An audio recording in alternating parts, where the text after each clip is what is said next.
I've always considered myself a seasoned traveler. 15 years of crisscrossing the country for work had taught me the unspoken rules of air travel. Arrive early, pack light, keep to yourself. But nothing in my extensive flying experience could have prepared me for Flight 2187 from Chicago to San Francisco last October. It was one of those raw, Midwestern autumn days. Rain pelting the terminal windows, delays mounting on the departure boards, and tempers running short at every gate. O'Hare was in rare form, even by its chaotic standards. My connecting flight from Boston had arrived late, leaving me just 20 minutes to sprint across 3 terminals. Final boarding call for Flight 2187 to San Francisco. The announcement echoed as I approached Gate C-22, breathless and disheveled. The gate agent, her name tag read Patricia, barely looked up as she scanned my boarding pass. "You're cutting it close," she muttered, returning my documentation with practiced efficiency. "Weather delays," I explained. But she had already moved on to the next passenger. As I stepped onto the jet bridge, I could feel the familiar weight of travel fatigue settling into my shoulders. All I wanted was to sink into my seat, maybe catch some sleep before landing. I checked my boarding pass, 16B, a middle seat. Perfect.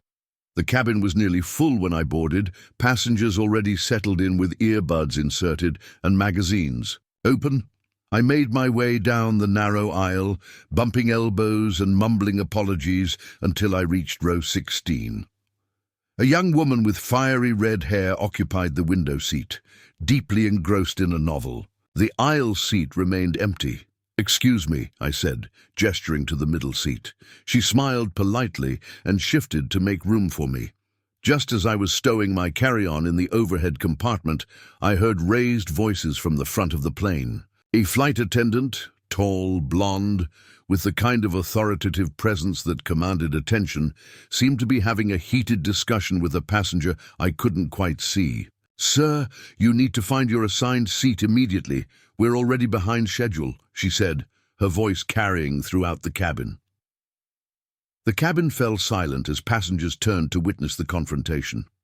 I finally caught sight of the passenger in question, an elderly man, perhaps in his late 70s, thin and slightly stooped, clutching a worn leather satchel to his chest. He appeared confused, his weathered face creased with anxiety. "I'm trying," he replied, his voice trembling slightly. "My ticket says 14C, but someone's sitting there." The flight attendant, Diane, according to her name badge, sighed dramatically. "Sir, we need to push back from the gate. You need to take any available seat now." I glanced at the empty aisle seat beside me. The elderly gentleman stood just 2 rows ahead, scanning the cabin with increasing distress. Our eyes met briefly, and I saw something in his expression that tugged at me, not just confusion, but a profound dignity, struggling against embarrassment. The red-haired woman beside me noticed too. She leaned forward slightly, her novel forgotten. "There's a seat here," she called out, pointing to the empty spot beside me. Diane, the flight attendant, turned sharply. "Ma'am, please don't interfere. We have a system for managing these situations." Her tone made several passengers shift uncomfortably in their seats.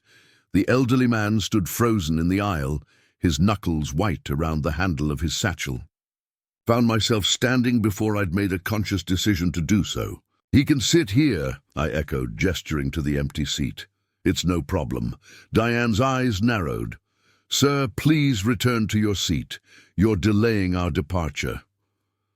"I'm just trying to help," I said, aware that I was now the center of attention, something I typically avoided at all costs. "What we need," Diane replied coldly, "is for everyone to follow instructions and stay in their assigned seats." The elderly man took a hesitant step toward our row. "I don't want to cause trouble," he said softly. That's when another crew member appeared, a male flight attendant with a more sympathetic demeanor. He assessed the situation quickly, then spoke quietly to Diane before addressing the elderly. "Passenger, sir, why don't you take that available seat for now?" he said, pointing to 16C. "We can sort this out once we're airborne." Relief washed over the old man's face as he made his way to our row. I stepped into the aisle to let him pass, and he nodded gratefully as he settled into the seat beside me. "Thank you," he whispered, his hands still trembling slightly as he buckled his seatbelt. Diane watched the exchange with thinly veiled annoyance before returning to the front of the aircraft. The cabin remained unusually quiet as the flight attendants prepared for departure. The red-haired woman caught my eye and gave me a small smile of approval. I returned it briefly before turning my attention to my new row companion. "I'm James," I said, extending my hand. He took it, his grip surprisingly firm despite his frail appearance. "Robert Gaines," he replied. "Sorry for the commotion." "Not your fault," I assured him. "Flying isn't always straightforward these days." Robert nodded, still clutching his satchel. "Especially when you haven't done it in over 30 years. I raised my eyebrows, intrigued. 30 years? That's quite a hiatus. He smiled faintly.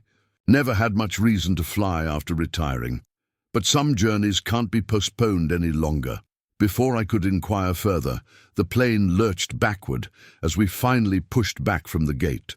The safety demonstration began, but I found myself less interested in the location of the nearest emergency exit and more curious about the man beside me and what urgent journey had brought him back to the skies after 3 decades. Little did I know that as our plane taxied toward the runway, I was about to become entangled in one of the most profound experiences of my life, one that would begin with a simple case of mistaken judgment and end with a lesson in humanity I would never forget. If this moment moved you, just wait for what's coming next. Hit subscribe and join the rest of the journey. The seatbelt sign dinged off about 20 minutes after takeoff, and the cabin settled into the familiar rhythm of a domestic flight. Diane and her colleague, whose name tag read Marcus, began the beverage service, the cart slowly making its way down the aisle. Robert sat quietly beside me, his satchel now safely stowed under the seat in front. His hands rested on his knees, and I noticed a simple gold wedding band, worn thin by decades. "First time to San Francisco?" I asked, attempting to ease the lingering tension from boarding. He shook his head. "No, I lived there for almost 40 years. Moved to Chicago after my wife passed to be near my daughter." A pause. "This is my first time going back." There was something in his voice, a weight, a significance, that told me this wasn't a casual visit. I didn't press, instead offering, "I go there for work every few months. Beautiful city." "It was home," he said simply. Then, after a moment, "My wife is buried there. Haven't been to her grave in 7 years." The red-haired woman beside us lowered, her book slightly, her attention caught. "I'm sorry," I said. "That must be difficult." Robert's weathered fingers traced the edge of his armrest. "Got diagnosed with stage 4 pancreatic cancer last month. Doctors gave me 3 to 6 months. He spoke matter-of-factly, without self-pity. "Needed to see her one more time, you know, say goodbye properly." The casual conversation I'd initiated had suddenly deepened into something profound. I nodded, unsure what to say. "That's why I was a bit flustered during boarding," he continued. "Haven't flown since everything went digital. My granddaughter booked the ticket for me, printed everything out, but it's all so different now." The beverage cart reached our row. Marcus smiled warmly at Robert. "What can I get for you, sir?" "Just water, please," Robert replied. "And for you?" Marcus turned to me. "The same, thanks." As Marcus handed us our drinks, Diane appeared behind him, her expression still stern. She barely looked at Robert as she passed him a napkin. "Is there anything else you need?" she asked mechanically. Robert hesitated, then spoke. "Actually, I was wondering if there's any chance I could speak with the pilot when we land." Diane's eyebrows arched. "The pilot? That's not typically allowed for security reasons." "It's just—" Robert began, then stopped, seeming to reconsider. "Never mind, it's not important." Marcus, however, lingered. "May I ask why you want to meet the pilot, sir?" Robert glanced down at his satchel, then back up. I was a pilot myself years ago. Flew for Pan Am, then United after the merger. This route, actually. Just thought it might be nice to see the cockpit one more time. Marcus's eyes widened slightly. You flew for Pan Am. What years? 1967 to 1992, Robert replied. Retired when the arthritis in my hands got too bad.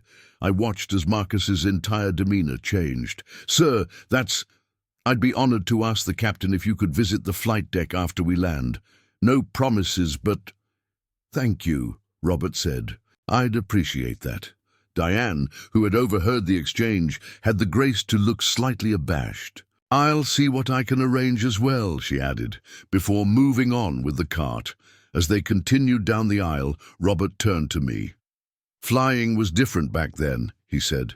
We knew our passengers, had time to talk with them. How many? And times did you fly this exact route? I asked. Hundreds, he replied. Chicago to San Francisco was one of my regular runs for almost 15 years.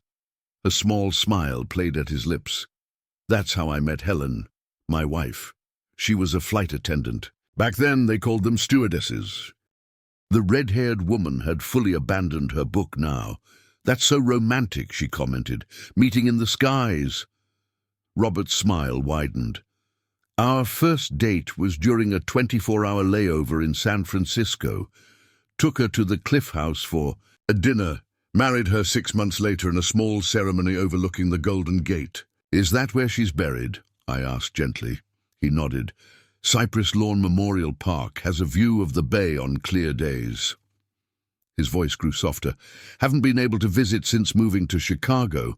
My daughter Sarah didn't want me traveling alone, especially after the heart surgery 3 years ago. But now you're going, I observed. Now I'm going, he agreed. Some journeys can't wait any longer. The plane hit a patch of turbulence, jostling our drinks. Robert's hand trembled slightly as he steadied his water cup, and I noticed for the first time how thin his wrist was beneath his shirt cuff. Do you have someone meeting you in San Francisco? I asked, suddenly concerned about this elderly man making such a journey alone. My nephew David is picking me up. He has a guest room all set up. Robert patted his satchel. Got something for him too. Old family photographs, some papers Helen wanted him to have. Another bout of turbulence, stronger this time. The seatbelt sign dinged back on. Robert secured his cup in the holder and glanced out the window where dark clouds had gathered around us. You know, he said thoughtfully, when you've flown as much as I have, you develop a sense for the weather. This doesn't feel like ordinary turbulence. As if confirming his assessment, the captain's voice came over the intercom. Ladies and gentlemen, we're expecting some rough air as we pass through this weather system. I've turned on the fasten seatbelt sign, and I'd ask all passengers and flight attendants to return to their seats immediately. The plane lurched again, more violently this time. A few passengers gasped.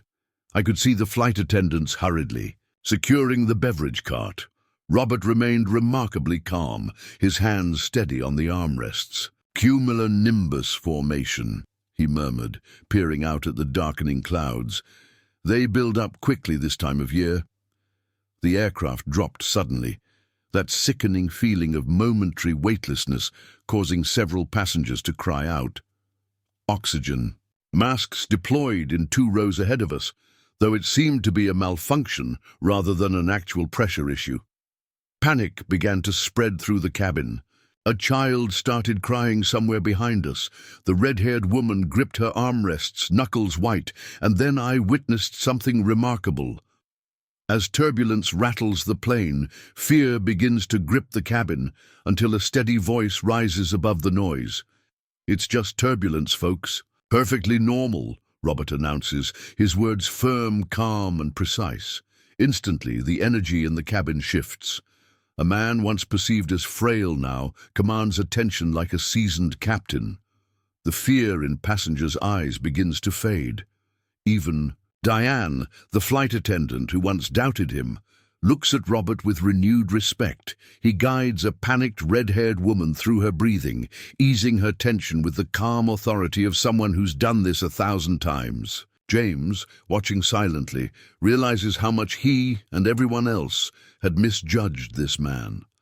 The turbulence fades, just as Robert had predicted. The captain confirms clear skies ahead.